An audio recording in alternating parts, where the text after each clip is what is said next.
Welcome back everyone, Mike McConville one more time, Stratford, Ontario, Canada for StringTech Workstations. I know from the last few videos, you probably think the only guitars I ever work on are Les Pauls. But we do have this very nasty break all set up in the neck surgery jig. Now because this is such a nasty break, for the sake of the last dozen or so neck surgery kit buyers from around the world, Laurent down in California, the fella in Israel, Daniel in Australia, yours is on the way, and the guys at Guitar Garage in Paris, Jeff Kellogg down in Michigan, Nora in Houston, Texas, and Bob in Corpus Christi, and Bobby in New Jersey. I want to do a step-by-step for everybody because this is kind of worst case scenario.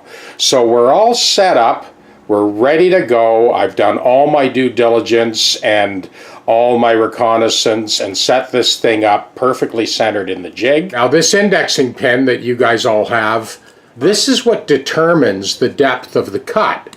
So before I actually put the router in the sled, I run the sled along the rails and I look through the windows on the side of the jig and I track the path of that indexing pin. That tells me where the cut starts, where the cut stops, how deep it goes. And I've just put that spacer in there to sort of give you a better visual.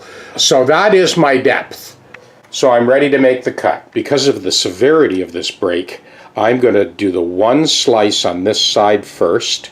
So I want to give you a good close-up before I make the cut, because all of this nasty stuff you see right here, that's going to disappear completely.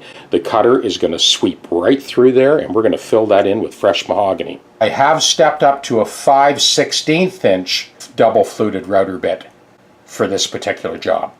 So this stringer that I put on the top, this will tighten up the sliding action of the router sleds. And a little bit more. So you want it to move smoothly without any tightness or looseness. That's actually a little bit too tight, so I'm going to loosen that a little bit. That feels good. So there's no movement there. That's good and tight. Now we're ready to flick the switch on the router.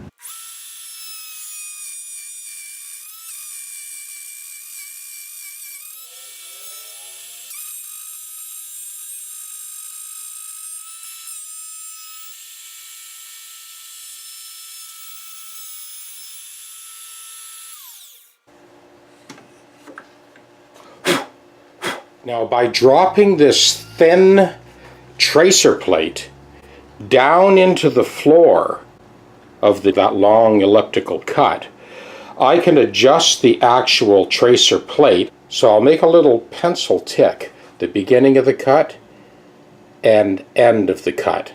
Then I'll use that spline to trace out on my 5/16 inch mahogany stock.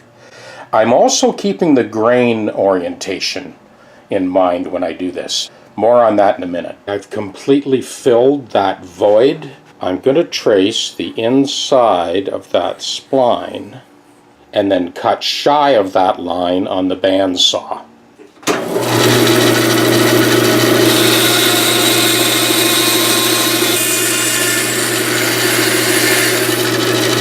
So you can rock the spline in the dado and then change the orientation of the grain. So this way, the grain direction, to get the strongest orientation of grain, you split the difference between the grain direction of the headstock itself and the grain direction of the neck. So that way the spline completely confuses the grain of both the headstock and the neck and makes for a much stronger joint. A couple more points I want to make about this particular break, the way that it broke. Normally I would just leave the guitar in the jig, come back the next day and do another elliptical cut equidistance to that first cut.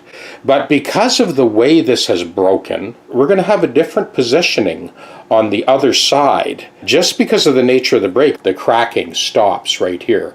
Well, we're going to go just beyond that, and then we're going to sweep up deeper into the headstock with that second spline.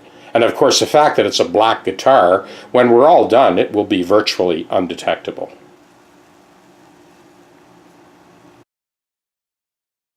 So this is the reason the spline is left flat on top. to firmly push that spline evenly into the dado along its full length. A couple of the YouTube subscribers have asked, well, is it going to change the shape of the neck? Absolutely not. It will be identical to the day it was made. We're not taking any material off the original neck whatsoever. No one will ever know, and more importantly, it'll never break again.